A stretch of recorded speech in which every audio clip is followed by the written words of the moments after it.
watching that Digby show. Now, a lot of you are probably wondering, what is CAPSIM? CAPSIM is a business simulation. And it's where, as a team, you learn how to operate in the electronic sensor market. Sensors are found in elevators, phones, etc. And as a business, you compete with other competitors, aka teams.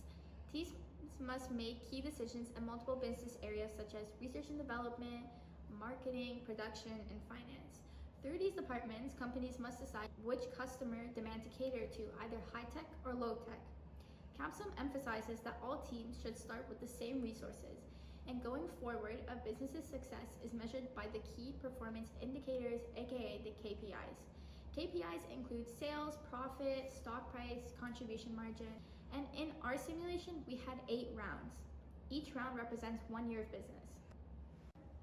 If you guys really want the full story, we gotta start at the beginning, so let's talk about the practice rounds.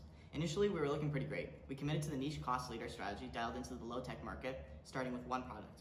This turned out pretty great for us, with our contribution margin and profit skyrocketing us to the top of the chart. Towards the end of the practice rounds, we even decided to add another product into our lineup, geared more towards the high-tech market. I mean, we thought that if there was any time to play around with the numbers, it'd probably be in the practice rounds, right? So that's exactly what we did. We decided to switch strategies to the broad differentiator towards the end of the practice round just to see how the market would react. We didn't end up seeing any results on the new products because of the revision date, but the setup left us hopeful for the actual deal. When we were doing the practice round, we did decent, but in the results of the first round, we had a slightly higher amount of sales than we were originally given. We tried to follow what one of the teams did during the practice round, going into high-tech, because we thought a lot of other people would continue their stats from the practice round. But we were wrong. A lot of people came into the high-tech market, which messed with our plans. During the second round, we got excited thinking that we were doing something amazing, which was our first mistake. We saw other teams doing perfectly fine with late production dates, which we didn't do in the first round. Instead, we took it halfway through the year. We figured it would be fine to take it further in this round because of the other teams. We also increased the production amount because of CAPSIM support telling us the way to calculate it. That didn't work out, and because of this, we saw a decrease to our sales and we got our first emergency loan of many. We took it even further in the next round. We made the exact same mistake, and on top of that, we completely ignored our inventory. We ended with around 29,000 in sales, as well as terrible results around the table. Our emergency loan was the worst thing. It was 16,000. It was so hard to figure out how to prevent us from getting another emergency loan and fund the last emergency loan. In this round, we also brought in DIM, our amazing new product for high-tech. In this round, we put all of our efforts towards getting rid of that huge emergency loan. When we were working with the simulation, we somehow worsened it to around negative 60K in the closing balance. We took so long to figure it out, but we got it. We worked out how to fund the loan by taking out a lot of our capacity while also producing nothing because of our leftover inventory, which was around 1K. We realized that our forecasting and our production was our biggest issue, and fixing this was the thing that would bring us to an okay starting position. Then, like the amazing geniuses that we are, we decided to switch days into low-tech because of the amount of space in that market, because the R&D took it to the next year. We decreased the production to 30, and on top of that, we needed to sell our leftover inventory. We also ended up lowering the price, which we felt would give us a one-up on everyone else. And for DIM, we were able to produce around 200 because of the ending date. But the results made a turnaround. We had an increase in sales to about 44K, something completely unexpected, and we had most of our sales for days in high-tech, which was very surprising. With the amazing results, we were on a high. We realized that we could decrease our promo budget with keeping the awareness of 100%. We tried to keep the low prices because of it, bringing in a lot of sales, but at the same time, we were really cautious without forecasting because of the mistakes that were made beforehand. We increased the automation on days because it decreased the cost of labor, which also has an effect on our contribution margin. We had the smallest increase in our sales, but finally, we saw a positive result. We still had an emergency loan, but it was only like $300. We did have a bit of inventory left over, and we had the two finally take their stances in their respective markets. In this round, we increased the price slightly to try and see an increase in sales.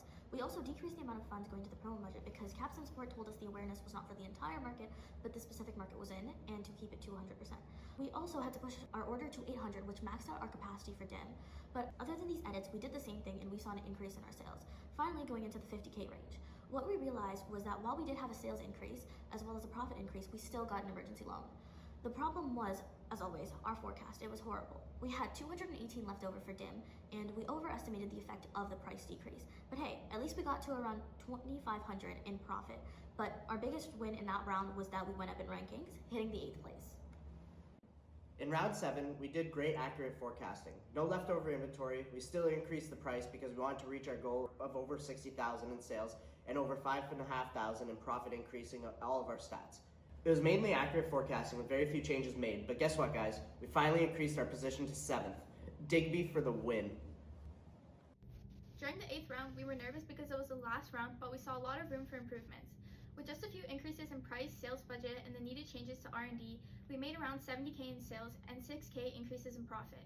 We also saw general increases to almost all of our stats. We saw our position remain the same at 7th place, while we saw potential increases with what we could do with days overall, looking at a bright future with the company of Digby. During the practice rounds at Capson, we were doing really well. Our product was innovative and we were able to keep up with the expectations of the customers. But as soon as the actual rounds started, things took a turn for the worse. The high-tech segment was way too crowded. There was too much competition, and the high R&D costs, it was hard to keep ahead. So that's when we decided to switch our strategy and move into the low-tech market, where customers valued affordable products and reliability. Moving into the low-tech, that was probably the best decision we made because it gave us more stable customer base, as well as allowing us to manage our costs effectively. Finally, Capson taught us a lot about the competitive market in the business world, as we learned very quickly that our original market strategy didn't work. Therefore, we had to reevaluate and find other ways to become more competitive in the market in the later rounds.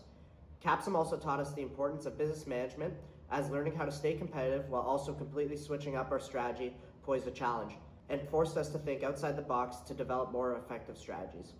Thank you for watching that Digby show. Wow, Digby, that was such a great video. You get 5 big booms.